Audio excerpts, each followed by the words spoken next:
Picture this. I never thought I'd find love in a small-town library of all places. There I was, organizing books in the mythology section, just another Thursday afternoon shift, when she walked in. Her dark curls caught the golden sunlight streaming through the window, and she had this way of running her fingers along the book spines that made my heart skip. I'm not usually one to stare, but something about her was magnetic. Our first real interaction happened when she asked for help finding a book on Greek mythology. The irony wasn't lost on me. Here was my own personal Aphrodite asking about tales of love and destiny. Our hands brushed as I handed her the book, and that electric moment felt like something straight out of those romance novels I'd been shelving. But here's the catch. I worked for her mother, the head librarian.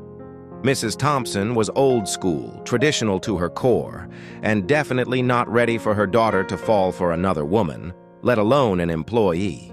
Sometimes we'd leave notes for each other, tucked inside specific books, our own little code. She'd write about her dreams of moving to the city, opening an art gallery, living freely. I'd write back about wanting to be part of those dreams. Things got complicated when rumors started spreading in our small town. People noticed how often she visited the library, how our eyes would linger a little too long. Mrs. Thompson began watching me like a hawk, probably sensing something was different about her daughter's sudden interest in literature. The tension built until one rainy evening when Mrs. Thompson found one of our notes. I'll never forget that moment.